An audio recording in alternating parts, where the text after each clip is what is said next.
Hello, Lions Led by Donkeys fans. The following is a two-part series that didn't actually start out as a two-parter, but since the episode went long, it made sense to break it up. So please enjoy part 1 and expect part 2 about a week from now. And for the record, the guy's name is actually pronounced Franz Conrad von Hötzendorf, or if you want to be really fancy, Franz Conrad von Hötzendorf.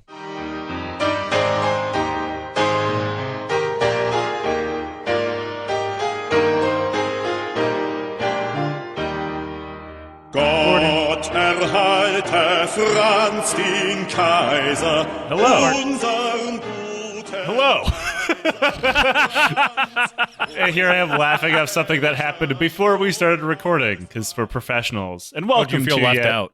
Another episode of the Lions Led by Donkeys podcast. With me today is Francis and Shocks. And I don't know if we're going by the term zoo crew here, because we're about to talk about like thousands of people freezing to death. And I don't think that it's cool to use like morning radio voices in terms for that. And you're dead. And then he died of trench foot. Fart noise. I mean, that just makes us a Barstool podcast, I'm pretty sure. God damn it. Now we have to do something racist. Fuck. So, but no, really, if you listen to Barstool, go fuck yourself. Anyway, so once upon a time, a couple months ago, it was this year, I think, 2021, where we had our first ever live show, kind of, in the confines of Twitch, because we live on opposite sides of this country. Quite literally, like one on the Far East, one smack dab in the middle, and me out in the middle of the Pacific Ocean. I'm excited to start referring to Massachusetts as the Far East. It's funny, because that was like the old-timey word for Armenia. Well, sorry, no, they called Armenia the Near East during the genocide. They call like Near East Relief, like, close enough, I guess. Yes, the fine... The over there-ish relief. Yeah, the people not far enough east where we have to be racist to them. I mean, if I'm the Far East, that makes Francis the Middle East. They're white people, but they talk funny. Wait, if you're from the Far East, does that mean Marky Mark has to commit a hate crime against himself? Yeah, I mean, I think technically, yeah. He has to punch himself in the dick 15 times. Rochambeau, you take the first 50 turns. So, long time ago, it seems like way longer than it actually is, because time is dead. We did a kind of live show where we did a Luigi Cadorno reboot, where, I mean, I did publish as a regular episode, and we managed to fuck up the sound because we're professionals. I think it was mostly me. And, ever since the first Cadorna episode came out, which was, our first or second episode, and then that one, everybody's like, no, Luigi isn't the worst commander ever. This guy is. No, that guy isn't the worst commander ever. Luigi is, and then so on and so forth, back and forth for almost 3 years now. So I've decided to enter a challenger has entered the arena. He is Mario to the Luigi, and that is Franz Xavier Joseph Conrad von Hotzendorf. Good old Frank. I'm kind of call him Conrad for the whole time, because we're talking about Austria-Hungary here, so there's a lot of Franzes. I don't want to get Franz is all the way down. Just a pile of Franz. Do the Austrians still have rad names like von Hotzendorf? Well, von is a noble signifier, so no, those were abolished. Fine, Hotzendorf. Like, is there like a Joe Hotzendorf? Yeah, it's just the German version of Smith, really. The whole place is lousy with Hotzendorfs. I mean, for this and any other questions that you might have over the course of this episode, we do encourage you to @ Edward Habsburg.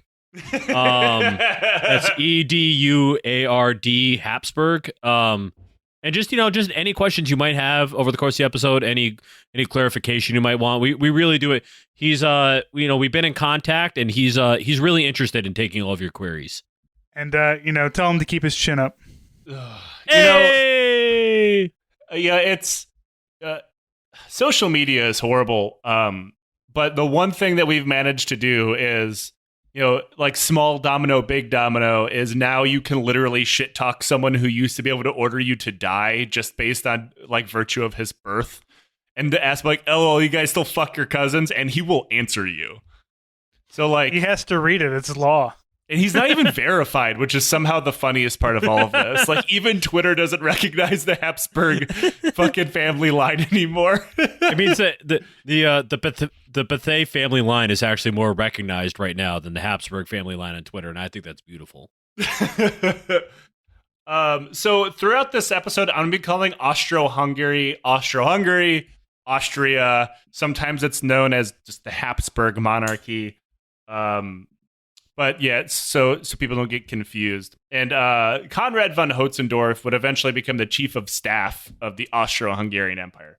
I am not going to go super in depth on how the fuck the quote-unquote dual monarchy functions, because it's dumb as shit. But I will touch on a few things so I don't lose people along the way. So if people are like, how is it Austria and Hungary?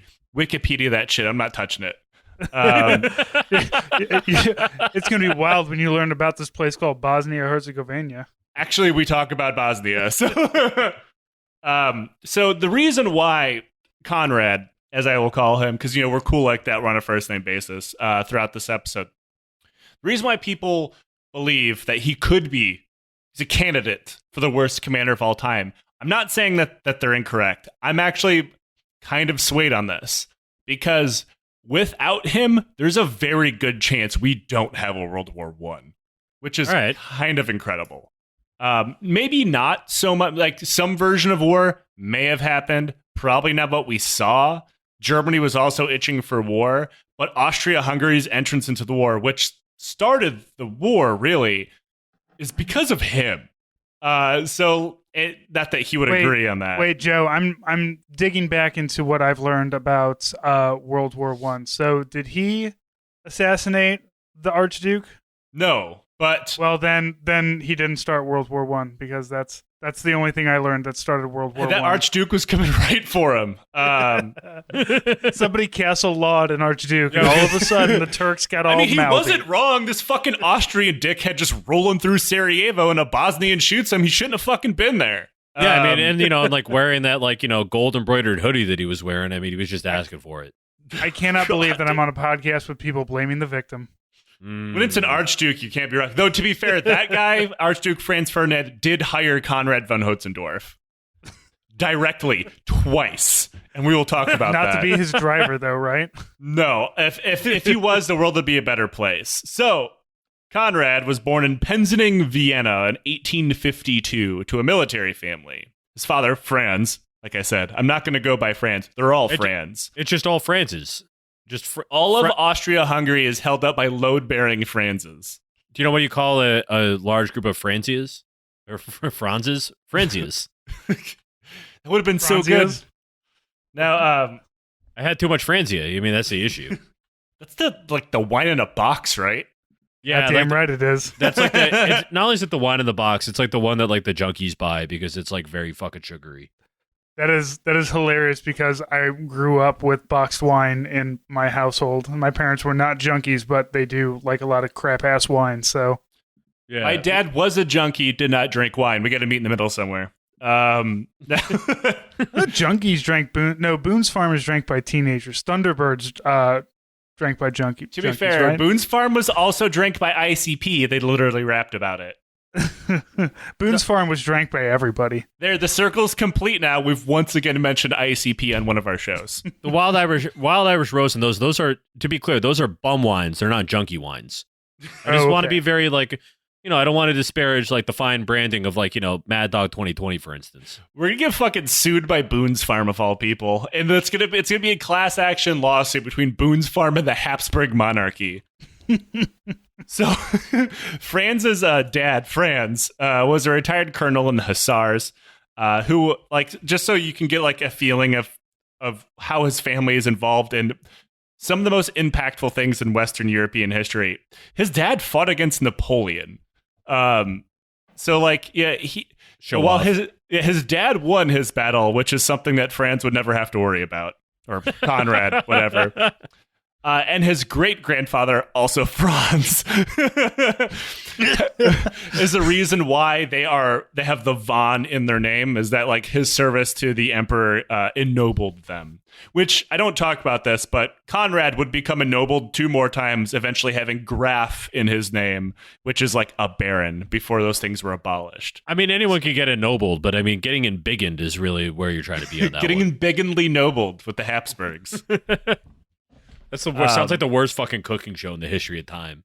It's all about just cooking face meat. Now, following his family's footsteps, he joined the cadet corps of the Hainburg Regiment at the ripe old age of 11. This is pretty normal for nobles and rich people at the time, is to like kind of give their children to the military at a very young age. Or for the UK now. I mean, let's be honest. At least they have to be 16. This motherfucker's 11. What were you doing at 11 years of age? I don't know. I was almost certainly playing like Pokemon Red or Blue. I don't remember which one I got first. I'm trying to think. That was what, 94?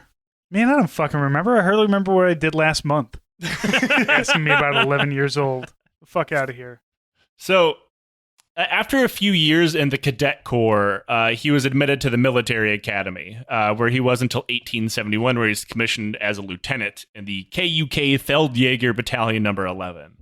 Wait, so how old is he now? I believe he's 18 or 20. Okay. So at least he is So he's like a normal. somewhat of an adult before he got commissioned. Yeah, the cadet corps really seems like just like a boarding school for rich, retired military. Probably has a lot to do with nobility. Now, like the Austria-Hungary prided itself on having like an actual meritocracy-based ranking system, which I know we all laugh at, but was on paper quite cutting edge for the day. Like in Prussia and even the UK, effectively buying your rank or using connections to royalty, whatever. Rich people were officers. Now, that was almost always the case in Austria as well, but they said that it wasn't. So most of these people are from very well-to-do families. And that it just prepares you for where other rich kids go, which is military academy. Now, some German-speaking people might recognize Feldjäger as being military police in the Bundeswehr. That was not the case in the KUK, which is the Imperial and Royal Army of Austria, because it's the dual monarchy. I'm just going to assume people know what that means and move on. I mean, I feel like in all these situations, part of the reason why none of these like armies ended up accomplishing very much of anything was because they extended all their titles to the extent by the time you were done addressing a motherfucker, the battle was over. Like it's like 15 like Idi Amin's title. Yeah, Idi Amin's title is one of my favorites. It's ridiculous. Oh yeah, when the King of Scotland and like the rest of that fucking bullshit. And I believe all the beasts and fishes. And conqueror of the British Empire. I mean, who wouldn't want that title, to be honest? But I mean, yeah, but you got to earn it. You can't just give it to yourself. It's like giving yourself a fucking nickname. I'm gonna give it to Jerry Adams. Like if you call yourself the conqueror of the British Empire, the fucking Ugandan flag better be flying in London, or you're just full of shit. I mean, it would have been fucking awesome if like George Washington just adopted that. I mean, he wouldn't have been wrong. Right? Kind of. I mean, he'd be like technically correct, which is the best kind of correct. So like the Feldjägers were light infantry and infantry-based warfare. He'd eventually become like the general of the infantry before he was chief of staff. He never really learned anything else. He only knew infantry warfare, and even then, badly. Hell yeah, man. That really matters. No, by all accounts, he was a very good junior leader, at least by the standards of the day, which I assume just means beating your soldiers. Yeah, he didn't beat them quite to death, like just halfway.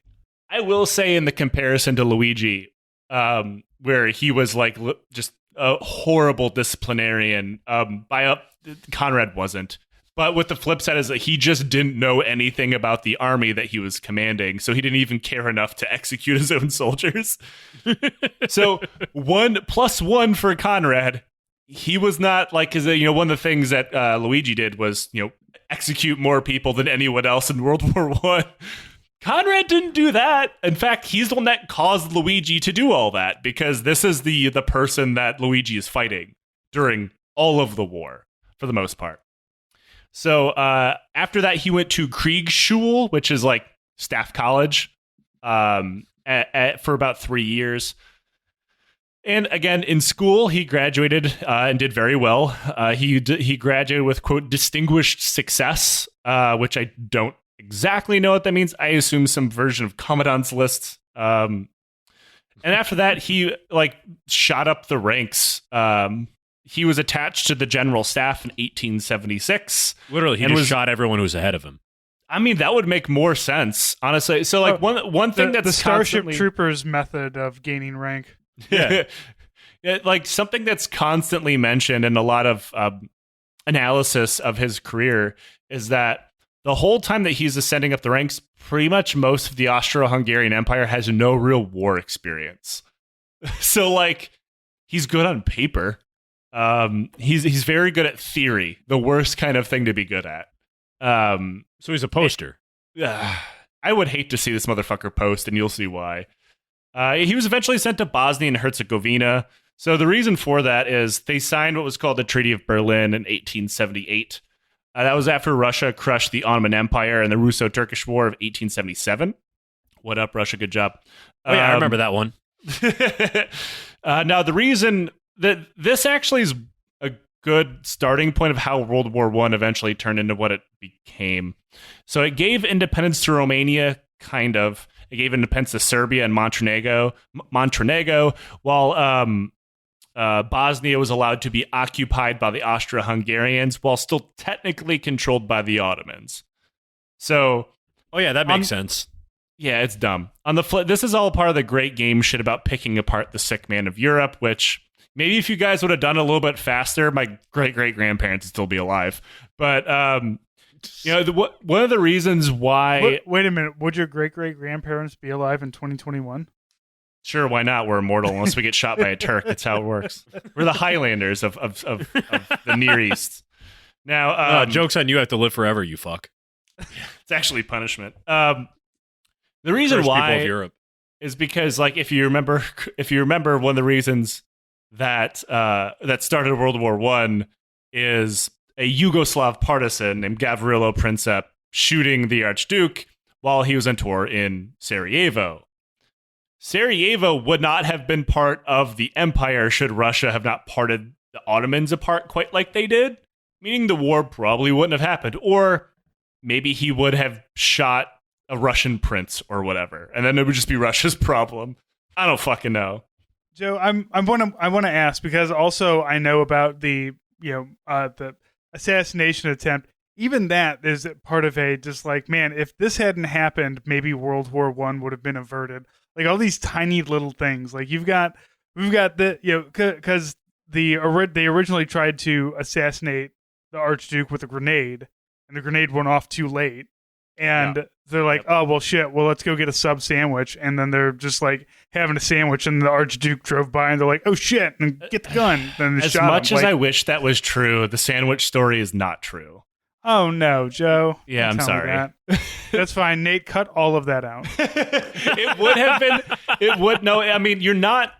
It's like, we talked about in another episode, is like sometimes myths end up being so wrapped up in an everyday retelling of a story, they eventually just become accepted fact. And like, you're probably one of 10 million fucking people who think of the sandwich story is true because it's funny. Like, we like to think that these incredibly powerful people are just killed on happenstance, or like he just barely escaped and then got clipped by Gavrilo as he was getting a fucking $5 footlong or whatever. It's like, that is funny. But yeah, I mean, World War I, we're going to talk about a little bit more. It was just a continual saga of dick measuring that nobody wanted to back down from. Like, even like Russia, the Tsar and the Kaiser were writing each other because they were fucking cousins. Like, well, I guess there's nothing more we can do except destroy each other's countries now. Literally, World any War of them just really had to pump the brakes a bit, and everybody, however many millions of people would still be alive. Yeah, there is really no, like, this is the thing that caused World War I. It was going to happen at some point. It's just, where's the dam going to burst first? And we'll talk about a little bit more later on. But yeah, there was. When are you going to do a World War I series, Joe? Just from the beginning to the end, man. Somebody already did it. Called The Great War, and it's very well done. Bitch, you would still be in the middle of it. If and you also, were, if you Dan were, if it was done. Carlin's series it was a blueprint to the apocalypse is magnificent, and I'll never outdo it. He puts out with that attitude. He puts out one episode per year or whatever, and each one of them's fucking hot fire. So I'm not gonna fuck with that. I think that you should absolutely do a 7-hour podcast with me and Carrie. Just 7 hours straight recording of you telling us about like the French Revolution.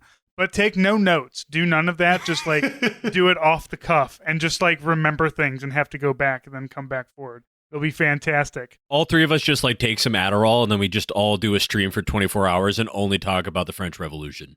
This is just me falling further and further into a pit of my own psychosis. Yeah, I mean, that's what we're here for. So, after he was stationed in Bosnia, Conrad went back to the military academy, this time as a teacher, and he was promoted to major. Now, despite everything we will eventually be talking about, he was considered a good teacher and his students liked him.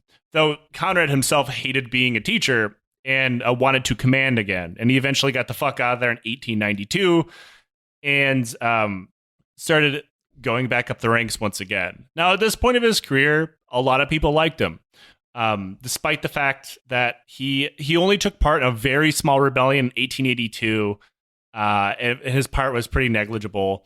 He wrote endlessly about military tactics. The books that he wrote were incredibly popular, even if he himself was not. People read his work and they knew who Conrad Hötzendorf was. Sorry, were they good for the time though, or were they good military tactic books? No, I mean it's hard to say good or not because the war that he had trained for, he never would fight. Him, Luigi Cadorna, Joseph Joffre to a lesser extent in France. All these guys trained for war, and then when they found themselves in a war, their tactics were already out of date. I was going to say, what even was a tactics book at this point? Because I feel like, based on their performance in later wars, a lot of it was just, I don't know, gather a bunch of guys together and march them at the enemy and hope that you have somebody when you reach the other side. I mean, that, but also you have to understand that fast-firing artillery wasn't really a thing. Machine guns were not widely deployed. Indirect fire was pretty much just developed in the Russo-Japanese War. I mean, you didn't even really have semi-automatic fire. Probably everybody had bolt actions or rolling blocks. Yes, yeah. There was a competent bolt action rifle was all you could hope for, and if you were Canada, you didn't have that either. But oh, look, a crate of Ross rifles. This will be great. Now, people really like the idea of Conrad Hötzendorf because he's a prolific writer. And one of his books found his way into the lap of Archduke Franz Ferdinand, who suggested to Emperor Joseph that Conrad be promoted to chief of staff, and he was. Which, I mean, I assume that's how most of those if you promotions became chief of, somebody like Biden reads Hooligans of Kandahar is like, fuck it, this guy's in charge now. Do it, pussy. Fucking do it. This boy sounds like he's got a lot of good ideas. He's in charge now. Now, as soon as he got promoted and elevated into what is effectively functioning as a politician at this point, he started pissing people off. He told everybody who would listen that the Imperial Army was dog shit and needed to be modernized. Now, to his credit, he was 100% right about that, and we will talk more about that dog shit army later on. But he also told everybody that the Empire was a laughingstock of Europe, which, again, partially true. But in order to fix that, their prestige, if you will, make people respect the Habsburg monarchy again, they need to do some more empire-type shit. Now, in the game of empires, it isn't hard to boil it all down to some pretty simple things when you take out all the backroom backstabbing and whatever. If you're an empire or a kingdom in this age, you need to become more powerful to enhance your prestige. The way to do that is via military conquests, meaning that at any given point, you're always on a war footing or see everyone around you as a constant threat to your standing or a future enemy. This is what led to the never-ending chain of alliances that would eventually spark World War I.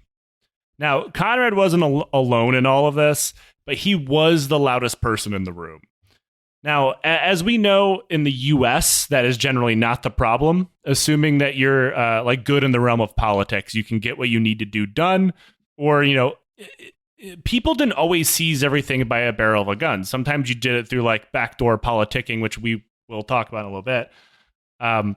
You can be a loud dickhead if you're good at politics, because you still have to you can't keep your job if everybody hates you. So Conrad is only good at about 50% of that. He was dog shit at politics and wouldn't stop talking about how everybody sucked at their job except him. Pretty much everybody outside of the Archduke Franz himself fucking hated him. He didn't socialize with anybody or make any kind of small talk. And someone described him as a loner, which is really weird for a chief of staff of an empire, right? Right. He took part, even though he was technically a noble, he didn't take part in any of this nobility dog shit. A lot of times when galas and balls and shit came up, he would just ghost them. He was a pretty socially awkward dude and didn't like leaving his house, which is all very weird. But also relatable. Yeah, but I'm also not chief of staff. Now, there is a reason for part of this. Around the same time he became chief of staff, a couple years before, his wife died, who was also the mother of his 4 children. Now, by all accounts, even though they were an aristocratic marriage, they deeply loved each other, and that fucked him up pretty bad when his wife died. But in the years since, he had fallen in love with a different aristocrat, this one an Italian, who has already had 6 children and currently married. He at one point, and it was Cadorno's wife. No, I'm just kidding. At one point, he went to her home in Italy and was like, "Well, I'm not leaving until I get your hand in marriage or whatever." She's like, "Well, I'm already fucking married. I guess we can fuck." So they started an affair, which is very creepy. But Conrad was desperately in love to in a future true crime event level. He wrote over 3,000 letters to her, some of which were 60 pages in length. But because he was worried about his political standing in case somebody read his mail, which they probably were, because remember, everybody hated him and, thrown imperial politics in the palace or whatever, says that everybody's trying to backstab somebody else. So he didn't send any of them for fear people would find out that he's fucking around on a married woman who also is part of kind of an enemy nation. Hey, Joe, were any of them kind of hot? I didn't read any of them because remember, I said some of them were 60 pages long. Okay, I'm gonna bring up another thing from history. We'll see if you're gonna tell me I'm wrong about this one, because it's just reminiscent of Ben Franklin writing about farts and stuff and how hot he finds it. I thought that was James Joyce. Was it James Joyce? It was James Joyce who wrote all the letters to his wife. That was talking about how he wanted her to fart on his face and shit. Ben Franklin was into older ladies, right? Yeah, Ben Franklin fucked like crazy. Yeah, he was into every prostitute in France and developed a wide range of venereal diseases as a result. A worldly gentleman. I mean, this is more, in my mind, this is almost more akin to how Petraeus got caught, fucking around. Apparently he did write an essay about farting proudly, but it wasn't necessarily a sexual thing. Anyway, sorry, go ahead. It was just for the dudes. Hey, we're not here to kink shame Benjamin Franklin. I mean, I am. That was actually the only reason I ever agreed to do this recording today, was to kink shame specifically Benjamin Franklin. Congratulations on completing your side quest. Now, Conrad refused to send any of these letters out, but he didn't throw them away either. He compiled them all together and made it a giant book that was, again, 3,000 pages long, and titled it, quote, "The Diary of My Suffering," and hid it from view, that was found by his children upon his death in 1925. He was emo. I mean, congratulations for him for both being at the same time. I don't want to send any of these because I'm afraid of the blackmail material, but I am going to just collect them all together into one big binder of blackmail, just to just to have. Make it easier. To his credit, he did end up marrying that woman eventually. He didn't even tell her about them. I love the idea of him just hanging out and he's got a journal that's just full of lyrics from My Chemical Romance and stuff. Aren't we all just part of the, how you say, Black Parade?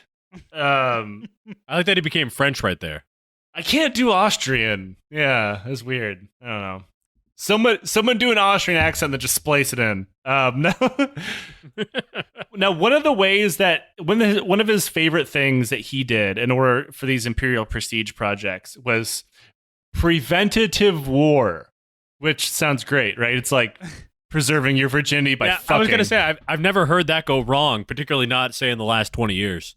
Yeah, he would be right at home in the Bush White House. He, like, whenever anybody, like, flexed as part of politics, he's like, we should invade them. And everybody's like, dude, Conrad, shut the fuck up. Like, that was, like, his answer to literally everything was, let's fucking invade them. Now, one of the people that he pissed off with his constant calls of war was the empire's foreign minister, Alois Lexa von Ehrenthal, which, remember, that is his job as foreign minister. Like, I refuse to believe that. Alois was Hitler's dad's name. So... Owned. Yeah. Now, not because Ehrenthal was particularly good at his job, because he was not. Because remember, this is a couple of years before World War I. The foreign minister kind of sucks at his job. But because starting wars over dumb shit was his job, and he was afraid that he was going to steal his thunder. It was specifically because of him that the empire almost found themselves at war. Now, we talked about the Treaty of Berlin, which ended with the imperial occupation of Bosnia. That was not formally part of the empire, but instead part of the Ottomans. So around, like I said, the same treaty gave Serbia independence, but the Austrian Empire always wanted to take Serbia over. They didn't give a fuck about Bosnia for the most part. Bosnia was the stepping stone to taking Serbia as well. Now, Serbia was rightfully suspicious of any Austrian move to inch closer to them, i.e. occupying Bosnia. Also, they wanted to take over Bosnia for themselves. Certainly nothing that would ever cause problems later on in history. Now, Serbia also knew that if anything popped off between them and Austria, they could rely on Russia, who was supporting them and supplying their military. So in 1908, sadly, after Russia got shit kicked in by the Japanese and unable to really do anything militarily, Austria annexed Bosnia, knowing that it would piss off Serbia and then in turn Russia, who wouldn't be able to do anything. I might need an org chart here. Can you make me like a PowerPoint slide? Wait a minute. What is this war between Japan and Russia, number one? I have a podcast I can recommend you that you're currently on. Now, around the same time, Bulgaria also declared its independence from the Ottoman Empire. All of this is pissing Russia off and Serbia. And also the Ottoman Empire. Because remember, not only did the Ottoman Empire just lose Bulgaria, they also technically lost Bosnia, even though they didn't really control it anyway. Austria was occupying it. Now, pretty much every power in the world not named Austria saw this annexation of Bosnia as a huge violation of the previous Treaty of Berlin. Now, even though Austria and Russia had talked behind closed doors that, like, hey, I'm going to annex this, it's going to piss off Serbia, I want you to know that, like, I want to know that you're cool with it. Russia said it was fine. They said that publicly they would back Serbia and say, like, no, annexing Bosnia is bad. You shouldn't do that. But privately, it's fine, but you have to give us this other piece of Ottoman land that you currently occupy called the Sanjak of Novi Pazar. So much I'm about not this repeating period myself. So much about this period of Europe is just fantastical fucking names that you would never otherwise imagine relate to anything in the real world. I want to ask what it is. On the flip side, I'd say these are mostly the traditional names, which are then changed due to the continuation of imperialism throughout the Balkans and Eastern Europe. Well, now you're going to just make me feel bad. You should. I won't, because you know what? I've pledged to never learn anything because of or related to the internet, and I stand by that. Solid choice, honestly. Now, remember, Russia said this is fine. We're cool with it. Now, when Russia gives you okay, then you know it's not going to be a problem. Right. Now, when the Russia annexation... famously sticking to their word. When the annexation actually took place, Russia was pissed. Mostly because they assumed that it would happen at a later date. They'd be able to... There was a few other things at play. Effectively, Austria fucked over Russia, but here's the thing. They had receipts. Right? So, like, Russia pressed Austria, like, hey, man, what the fuck? I thought we had a deal. So Austria decided Russia to coming up on Austria with like a bunch of screenshots of DMs. It's like, what the fuck, bro? This is exactly what happened. So And then Austria responds with an email that they type out in the notes app. So what happened? I promise we'll do better what forward. Is World War One, but a gigantic meltdown, May. God. Everything is not posting. Now, when Russia started getting shitty with Austria, Austria began to leak all of the diplomatic cables and documents between the two that they had signed, which Russia was like, yes, I'm fine with this annexation, LOL, fuck Serbia, which, of course, pissed off Serbia. At Cursed Balkan YouTube comments. So, yeah, someone's going to, like, cut that clip out of context and just, like, send it to a Serbian YouTube, and I'm going to be fucking killed in my sleep. Now... When Austria started doing this, of course, panicked Russia because this could be used to, separate Serbia from Russia. And when this happened, all of the previous signatories to the Committee of Berlin had to get together and vote on if this annexation was a violation of the treaty.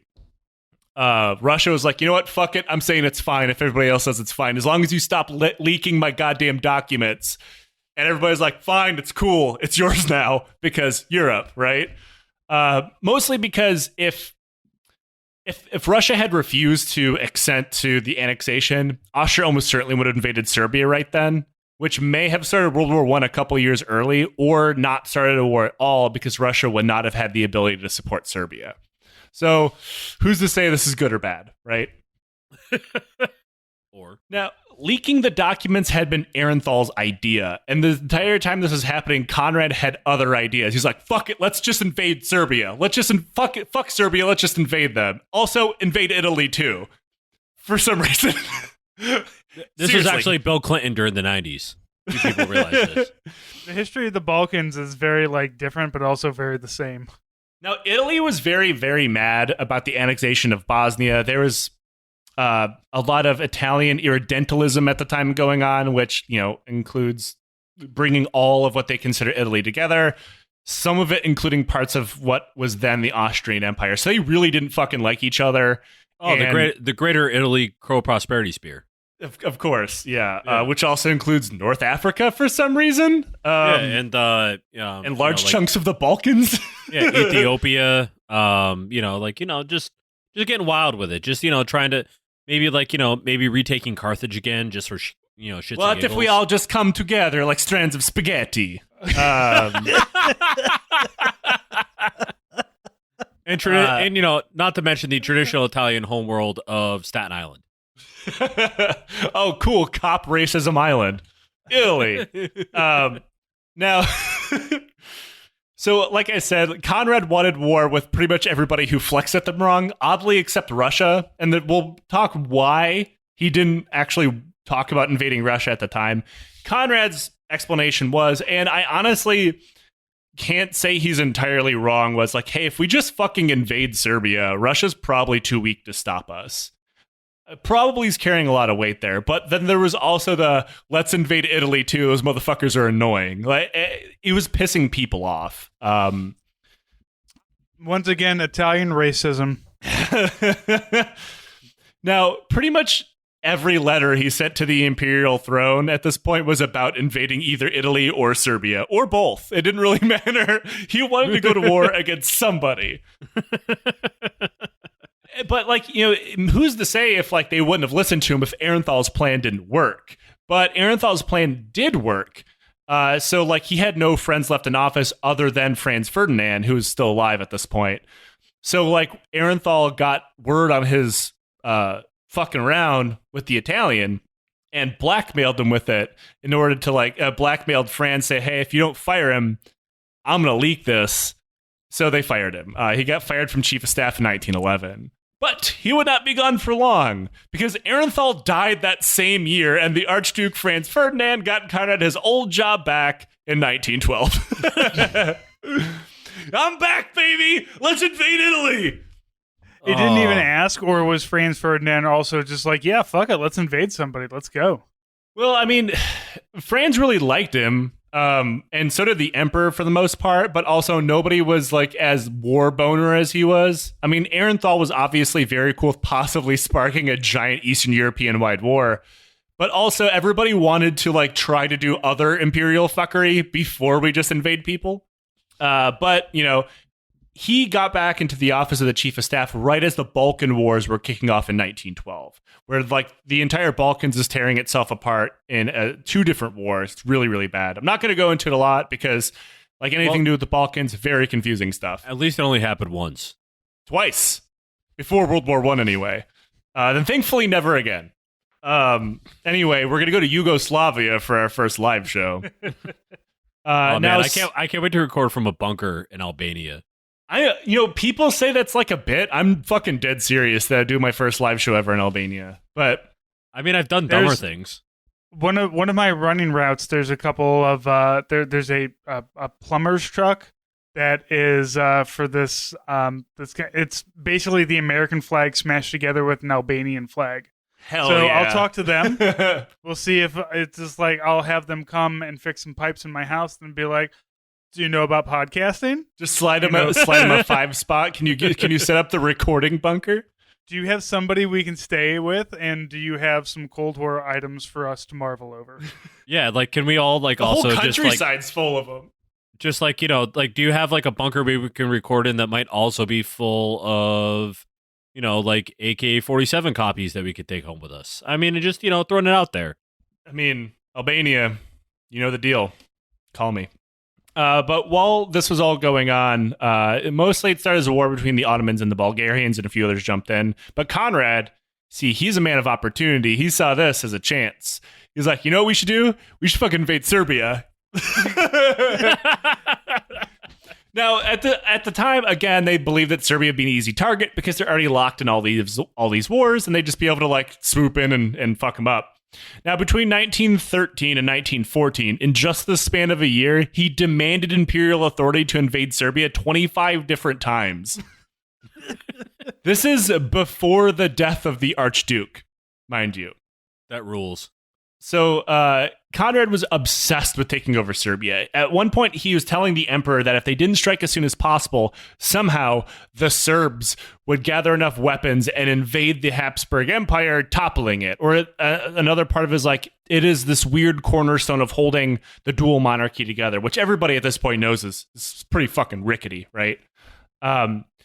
He wrote to the Archduke and the emperor hundreds of times over the course of this year.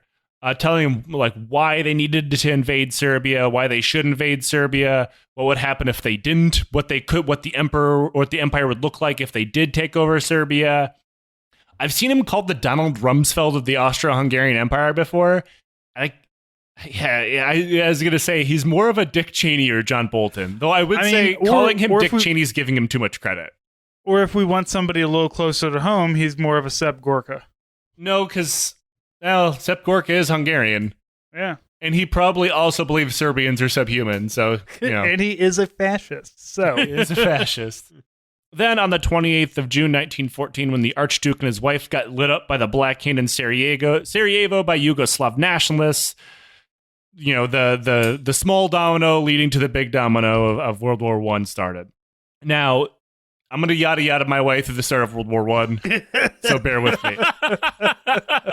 This eventually led to the imperial government issuing its July ultimatum to Serbia, which had 10 points, all of which were purposefully impossible for Serbia to meet. And a lot of it boiled down to stop saying mean things about the empire and also let our cops into Serbia to make sure you stop saying mean things about the empire. But like they were effectively saying like, you know, as the Kingdom of Serbia, you can no longer talk about like Yugoslav unification and things like that because that hurts us. And also, to make sure you're not doing that, you have to allow in just like thousands of secret agents from our empire to like monitor you. Yeah, so let us of course invade they were you. gonna fucking do it. Let us invade you so we don't invade you. Yeah, and this was not Conrad's idea. His idea was just like, let's invade Serbia, right? But the whole time he's telling anybody who'd listen how prepared the army is, why like they're going to steamroll Serbia. they're not even people, they're subhuman, they need our monarchy so they can live, type shit.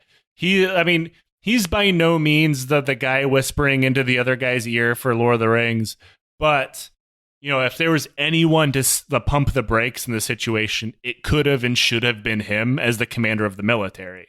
Instead, he just slammed on the brakes and was like, "Let's go, baby!"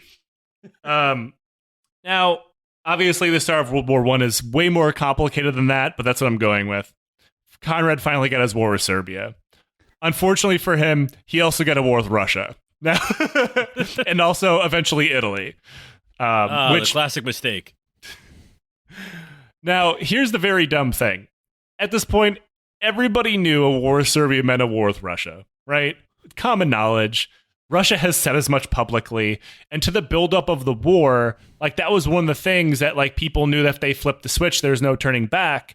Because Russia's no, if you invade Serbia, which is the other part of the ultimatum, if you don't follow the July ultimatum, it means war. Russia's we have no choice but to mobilize, which means we're going to go to war. So then he invaded Serbia and he was oh shit, the Russians got involved. They fucking told you they were going to get involved. What was it? I can't believe that the Panthers ate my face. Said the lady Right. voting for the Panthers eating face party. Yeah. Now, he had not planned for a war with Russia at all, not to mention a two-front war whatsoever. Now, the man had been demanding war against Serbia for a fucking decade and never once thought that Russia might actually fulfill their promise to defend Serbia. Great. It's Now- also you don't even war game that shit once. Now, here's the funny part about the war games. You actually, if you were following a script, that's how you'd segue into this next part. Because we're going to talk about Australian military planning, or Austrian military planning. Oh yeah, let's talk about Australian military. They're Oh, fighting good the night, emus again. Yeah, so we're going to talk about Austrian military planning. Now, you guys are both in the U.S. military. Shocks, kind of. Supposedly. So, but if there was an operational thing, Operation Iraqi Freedom, that great, wonderful war that we totally won. Those plans were formed by hundreds of people, all of them talking to one another, kind of, it was certainly an organizational capacity type thing, right? I would hope. It's at least going to be talked to by the Joint Chiefs and then Sure. various other, Yeah. All even military planning in Austria went through Conrad and Conrad alone. Hell yeah. He had full dictatorial powers over all things to do with the military, which is, I have never heard of another military quite set up this way. Remember, this is in monarchy, an absolute monarchy. And the emperor and the archduke and all these other people would ask him about his plans, and he would just not show them. It's yeah, don't worry about it. I promise you a quick victory. And they'd be all right, that was it. Imagine the president of the United States not knowing just how the fuck we were going to invade somewhere. Nah, you're good. I trust you. Go ahead. You're fine. Well, he's been asking to invade Serbia at a certain point. You're just yes, fine, go away. Sure. Just get the rightfully, fuck you out of my- assume this guy has a good plan for invading Serbia. It's all he talks about. Yeah, you would only assume that if you don't have one of those cousins that's always dude, I got an idea. We're gonna make so much money off of this. All right, Here's whatever, man. $20. Yeah. So when he found himself fighting a multi-front war that he had no plans for at all, he just didn't tell anybody. Oh, all right. So he took the E4 kind of perspective on this one. He's hey, Conrad, you got this all figured out? Yeah, totally. I just need to, tighten some things. It's when my editor asks me if I have a couple chapters coming. Yeah, for sure, bro. I'm almost done. I'm just editing, really. I'm just going over some stuff, just making sure the language is fine. In reality, I have chapter 1 written on a paper. Space, the final frontier.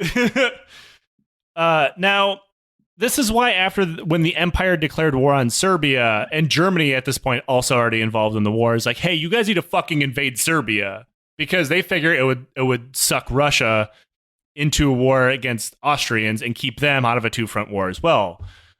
Conrad didn't do anything for a month. He's the dog that caught the car tire that he was chasing. He's like, oh, fuck, I actually have my war with Serbia. What do I do? I mean, we've all been there when it's, like you mean to send a thank you card, for something, and then it goes on for a while, and like a month and a half passes, and then you just don't really want to do it anymore because now it just feels weird. It's that, except with with international conflict between several major nation states and a tinderbox of Europe. Yeah, I mean, now here's the even dumber thing. He's the chief of staff of the military. He has dictatorial powers over everything the military does and plans and everything. He didn't know fucking anything about his military. He wrote some nice books, though. Yeah, so he knew so little about the inner workings of the Austrian military that when he ordered a full mobilization, he had no idea it was even possible. So at the time, it was traditional for soldiers, the people on the active duty, to go home and help harvest crops in the summer, right? So all of his bodies that he would be mobilizing in this general mobilization, as it would be called, he just couldn't because they're all at home.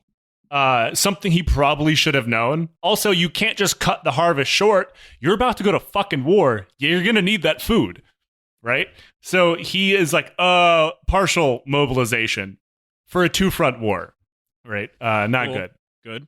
Furthermore, his plans for the mobilized army that he remembered did not have were based on railroad timetables that were 40 years old. So, he's deploying soldiers to the front. All of this is going to be based on railroad movements and very strict timelines. I think we've touched about this before on World War I era tactics. So many strict timelines. So if one thing gets pushed to the left or right, everything kind of goes to shit. Yeah. His very strict timelines were based on railroads that simply didn't exist anymore. That rules. Yeah.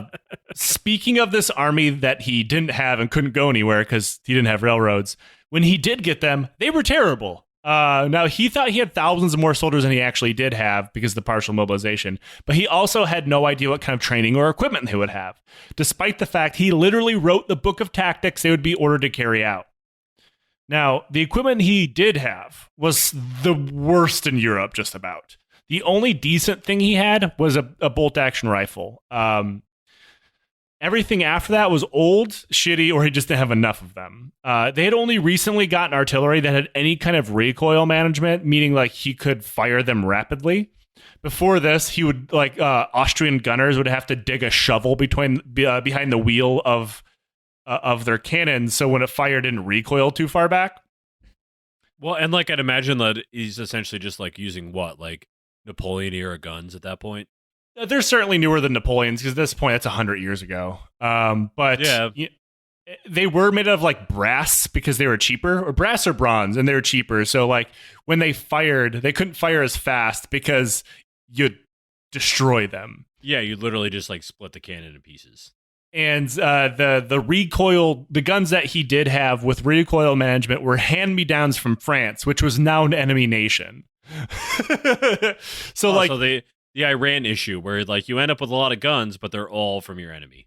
Well, yeah, but also it didn't really matter because those guns were so badly out of date that they were outranged by pretty much every other gun in Europe by 1,000 meters or more, to include the Serbs and the Russians.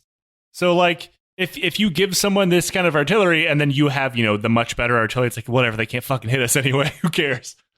Now, this is where shitty guns could maybe be outdone by good training, right? Maybe you can't shoot very far, but maybe you can shoot very accurately. Yeah. Budget cuts.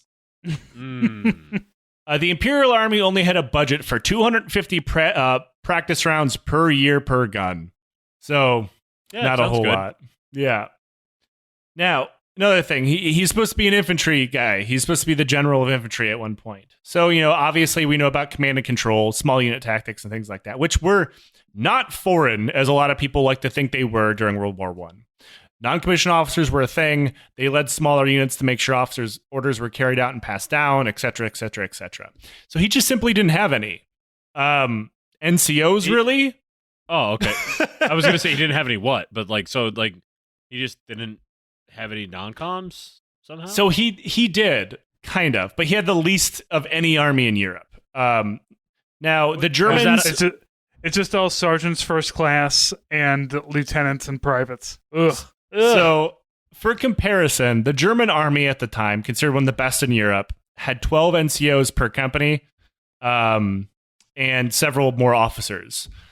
The French had 6, and the Austrians had 3. How many were in a company? 3. No, I mean all to get 3 over... about 160? Good fucking Lord. And 1 officer. Oh, no. Oh, no. Now, that is certainly a command problem, right? Now, I could see this kind of working, assuming you spoke the same language, which they didn't. So, this is my favorite oversight because of just how stupid it is in its simplicity. Language in the Austro-Hungarian Empire, again, Austria-Hungary, it's a dual monarchy. It had citizens that spoke several different languages, more than just Austrian and Hungarian, even more than that. Now, there was no real standardization, and the imperial government did try to get around that by making German the official military language.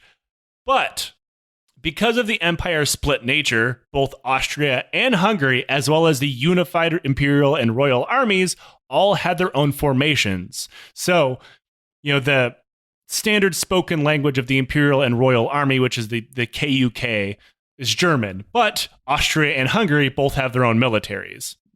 Also, there's various Baltic minorities that speak their own languages. And no, you didn't learn these languages in school. Cool.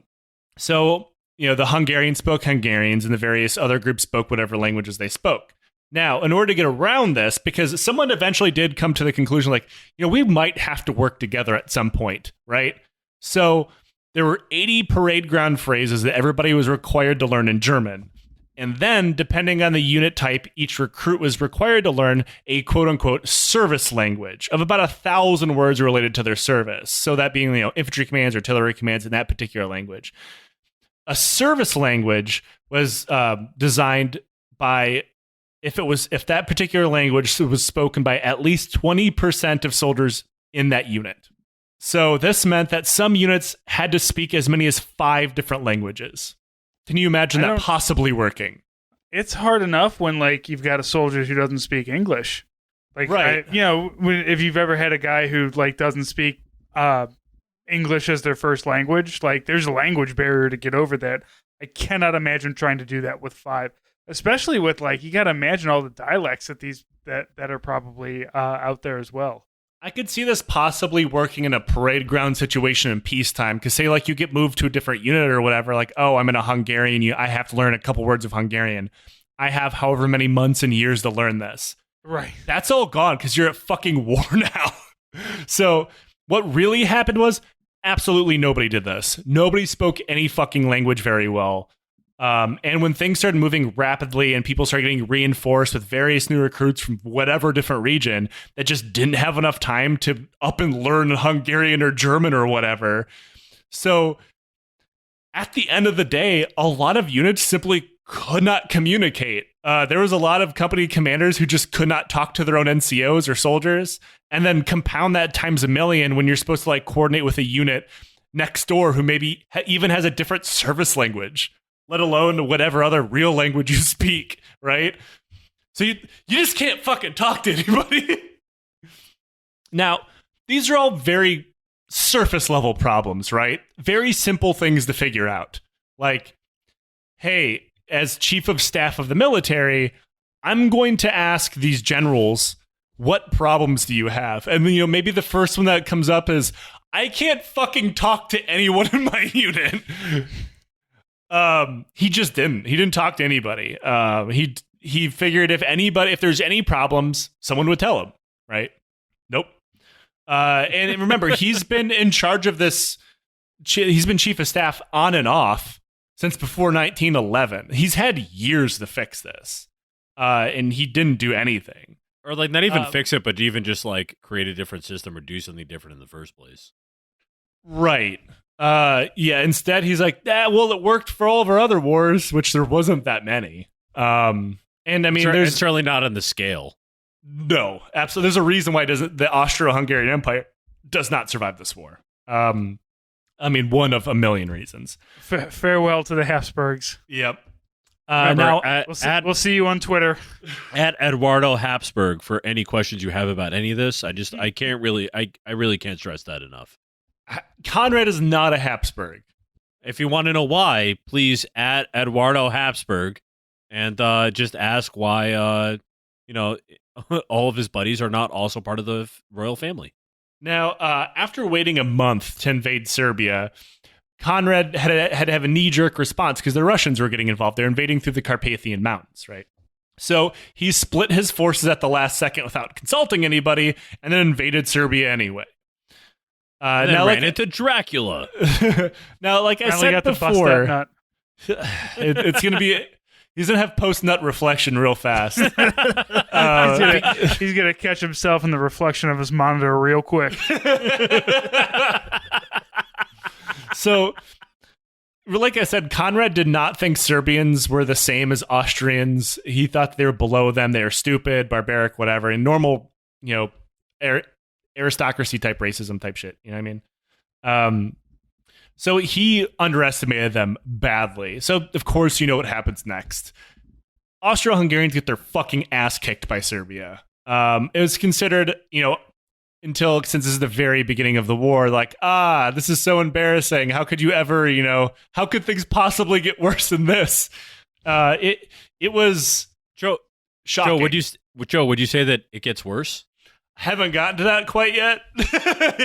We haven't even got to the Carpathian Mountains. But yeah, they get their ass kicked by Serbia.